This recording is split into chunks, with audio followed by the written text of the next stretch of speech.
భాగంగా మనం చదువుకున్నాం.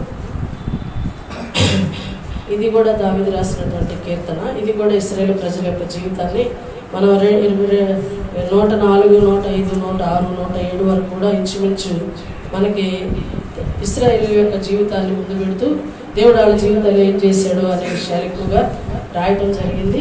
కాబట్టి ఈరోజు చూసినట్లయితే అంటున్నాడు కదా, యెహోవా దయాళుడు, ఆయనకు కృతజ్ఞతాస్తుతులు చెల్లించుడు, ఆయన కృప నిత్యముండును. ఈ మాట అంట యెహోవా విమోచించిన వారందరూ కూడా అంటారు. ఎక్కడి నుంచో ఎవరెవరు అంటారంట? విరోధుల చేతిలో నుండి విమోచించిన వారు, తూర్పు నుండి, పడమటి నుండి, ఉత్తరం నుండి, దక్షిణం నుండి, నానా దేశముల నుండి ఆయన పోగు చేసిన మాట పలుకుతారంట. ఏమని? యెహోవా దయాళుడు, ఆయన కృతజ్ఞతాస్తుతులు చెల్లించండి అన్నమాట. ఇది సౌండ్ కొంచెం వేరుగా ఎక్కువ వస్తుంది చూసారా? నా మాట తర్వాత మళ్ళీ నా మాట రిపీట్ ఎక్కువ ఉంటుంది. ఆ సౌండ్ తగ్గించండి. అరణ్యమందల ఎడారి త్రోవలు తిరుగులాడుచుమిరి, నివాసపురం ఏది వారికి దొరకక ఆకలి దప్పుల చేత వారి ప్రాణము వారిలో సొమ్మశీలను. వారు కష్టకాలం ముందు యెహోవాకు మొరపెట్టిరి, ఆయన వారి ఆపదలలో నుండి వారిని విడిపించాను. వారు ఒక నివాసపురము చేరినట్లు చక్కని త్రోవను ఆయన వారిని నడిపించాను. ఈ మాట కోసం నేను ఇంత చదివాను. యేసు ప్రభువును నమ్ముకున్న ఆ దినాల్లో మనం చూసినట్లయితే ఇది ఇశ్రాయేలు ప్రజల గురించి రాసినటువంటి మాటలు. వాళ్ళ కష్టకాలంలో దేవుడు మొరపెట్టడం, మళ్ళీ ఆయన వారిని విడిపించడం, మళ్ళీ వాళ్ళు దోషం చేయటం, మళ్ళీ ప్రార్థన చేస్తే మళ్ళీ వారిని విడిపించడం, ఇలా చేస్తూనే దేవుడు అటండి వారిని ఒక నివాసపురం చేరినట్లుగా చక్కని త్రోవన వాళ్ళని నడిపించాడంట. అది అరణ్యమైనప్పటికీ కూడా, లేకపోతే అక్కడ నీళ్ళు లేనప్పుడు, ఆహారం లేనప్పుడు కూడా దేవుడు వాళ్ళకి తోడుగా ఉండి ఆయనే ఆహారమై, ఆయనే దాహం తీర్చడానికి జీవజలమై వాళ్ళకు నివాసపురాన్ని చేరినట్లుగా చక్కని త్రోవన వాళ్ళని నడిపించానటండి. ఈ రోజున దేవుడి సన్నిధిలో మనం కొనసాగుతున్నాం, యేసుప్రభువును నమ్ముకున్నాం. మనకు తెలియదు ముందుగా మేము ఎలా ఉంటుందో. దేవుడు మనతో మాట్లాడుతున్న మాట ఏంటంటే, మీరు ఒక నివాసపురం చేరటానికి, నేను ఒక నివాసపురం చేరటానికి, మనమందరం ఒక నివాసపురం చేరినట్లుగా మనల్ని చక్కని త్రోవలు ఆయన నడిపిస్తాడు. మనం నడుస్తున్న పరిస్థితిని చూస్తే ఎట్లా ఉంటుంది అంటే, అసలు చక్కని త్రోవ అనేది మనం ఒకసారి మాట్లాడుకుంటే, దేవుడు ఇలా మాట రాయించాడు కదా, ఇశ్రాయేలు ప్రజలు నడిచింది చక్కని త్రోవ. ఎక్కడ చూసినా ఇప్పుడు రేపు కాలు పెడదామంటే అక్కడ ఏదో ఒకటి ఉంటుంది, మళ్ళీ దాటామంటే అవతలకి వెళ్ళిన తర్వాత 2 కాళ్ళు వెళ్తే ఇంకేదో వచ్చేస్తుంది.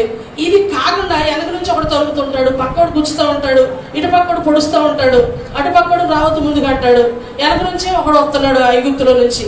ఇన్ని 4 వైపుల నుంచి కూడా ఇలా వస్తుంటే దేవుడు ఏమని రాపిస్తున్నాడు, నేను చక్కని త్రోవలో పురం చేర్చాను అంటున్నాడు.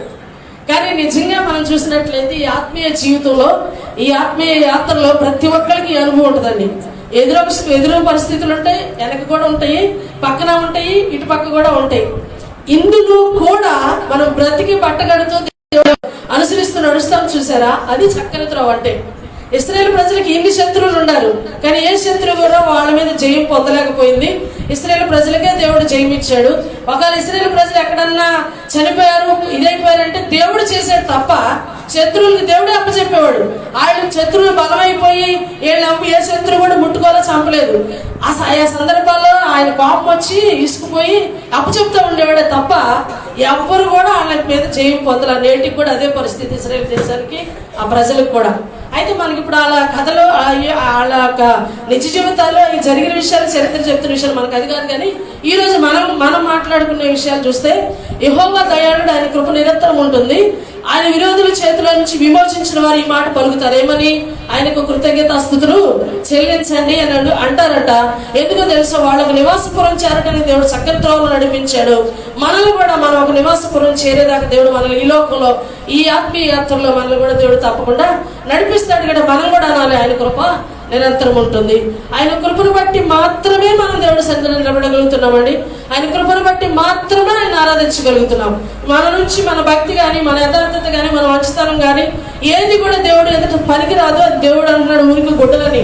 ఏదైనా మనలో మంచి ఉందంటే ఆయన బట్టే మంచి వచ్చింది. ఏదైనా మనం మంచి పని చేయగలుగుతున్నామంటే దేవుడిని బట్టే చేస్తున్నాము. ఈ రోజు దేవుడు మనం ఆరాధన చేస్తున్నామంటే ఆయన సన్నిధిలో ఇట్లా ధైర్యంగా నిలబడగలుగుతున్నాము. అంటే ధైర్యం అంటే ఇది మనుషులకు భయపడే ధైర్యం అయి కాదండి. మన మనస్సాక్షి ఎదుట మన జీవితాన్ని చూసుకుంటూ కూడా దేవుడి దగ్గర నుంచుంటామంటే మీకు తెలుసో లేదో, ప్రతి మనిషి కూడా దేవుడి దగ్గరికి వస్తున్నప్పుడు మన నగ్నం మనకు కనిపిస్తుంది. మీరు ఒప్పుకున్నా ఒప్పుకోకపోయినా మన నగ్న జీవితం ఏదైతే ఉందో ఎవరికి తెలియదు, భర్తకు కూడా తెలియదు, భార్యకు కూడా తెలియదు, పిల్లలకు కూడా తెలియదు. కానీ మనకు ఒక జీవితం ఉంటుంది. అది దేవుడు అనేసరికి మన కళ్ళ ముందు వచ్చి కనిపిస్తుంది. అది యేసుప్రభు అనేసరికి కళ్ళ ముందుకు వచ్చి కనిపిస్తుంది. ఎందుకు యేసుప్రభు దగ్గర రారో మీకు తెలుసు. అన్ని జనులు కానీ ఎవరైనా ఎవరైనా మనం దేవుడి మాట చెప్తున్నప్పుడు వాళ్ళ నిత్య జీవితం యేసుప్రభు అనగానే వాళ్ళ నిత్య జీవితం వాళ్ళ కళ్ళ ముందు కనిపిస్తుంది. ఒప్పుకోవడానికి ఇష్టం ఉండదు, ఒప్పుకొని ధైర్యం ఉండదు. అది ఒప్పుకొని ఆయన దగ్గర నుంచుందో అనే ధైర్యం ఉండదు. కొన్నిసార్లు చూడండి, మళ్ళీ కొడతారు, తిడతారు, ఏదైనా అంటారన్న దగ్గర పిల్లలు ఎలా నుంచుంటారండి, ఇలా కసగస వణుకుతుంటారు. ఎందుకంటే ఆ ఎదుటి మనిషి లక్షణం తెలుసు కదా, కొడతారని తిడతారని ఆ లక్షణం తెలుసు కాబట్టి వణుకొచ్చేస్తుంది ఆటోమేటిక్గా. ఎందుకు? అదే కాకుండా వీళ్ళలో మంచి ఉండి ఆయన మంచోడు, నన్ను కొట్టడు, నేను నిజం చెప్తాను, నన్ను క్షమిస్తాడు, నన్ను దగ్గర తీసుకుంటాడు, నన్ను ఓదారుస్తాడు అనేటువంటి విధానం ఈ పిల్లలకు కానీ లేకపోతే తెలిసిందనుకోండి, అప్పుడు ఏం చేస్తారు? ధైర్యం తెచ్చుకుంటారు లోపల. నిజమే, నేను ఇలాగే, నిజమే, నేను మాట్లాడి, నేను కరెక్టే, నిజమే ఇది, కానీ ఆయన క్షమిస్తానన్నాడుగా, ఆయన నా కోసం ప్రాణం పెట్టాడుగా, ఆయన నా కోసం రక్తం గార్చాడుగా, ఆయన నా కోసం విమోచన ఖరీదాన్ని చెల్లించాడుగా. ఈ ధైర్యం మనం లోపల నుంచి తెచ్చుకోవాలి. అందుకే మనకి ధైర్యం ఉండి ఈ రోజు నిలబడుతున్నాం అంటే అది కృపను బట్టి వచ్చింది. ఆ కృపను బట్టి మన ధైర్యం వచ్చింది. ఆయన ఎదుట మనం ఏ విధంగా నుంచున్నా ఆయన మన తన మహిమైనటువంటి వస్త్రాన్ని కప్పి, రక్షణ అనే వస్త్రాన్ని కప్పి, మన నిజ జీవితాన్ని ఏది మన కళ్ళ ముందు చూపించకుండా అది నేను క్షమించానని చెప్పి ముందుకు మీరు ఇలా ఉండండి అని నడిపిస్తున్నాడు. ఇప్పుడు నడుస్తున్న మనము ఒక నివాసపురాన్ని చేరటానికి చక్కని త్రోవను నడిపించిన దేవుడే ఇశ్రాయేలు ప్రజల్ని ఈరోజు మనల్ని కూడా నడిపిస్తూ ఉంటాడు. కాబట్టి ప్రభునందుకు దేవుడి సన్నిధిలో మనము ప్రతి విషయాన్ని బట్టి దేవుడి సన్నిధిలో మన వాస్తవాన్ని, నిజాన్ని ఒప్పుకొని ప్రార్థన పూర్వకంగా మన ఆత్మీయ జీవితాన్ని కొనసాగించుకున్నప్పుడు మనల్ని కూడా దేవుడు ఒక నివాసపురం చేరటానికి నడిపిస్తాడు. ఆ రీతిగా మన ఆత్మీయ జీవితాలు కట్టుకుందాం. దేవుడి మాటలు దీవించును గాక. బైబిల్ కింద పెట్టినట్లయితే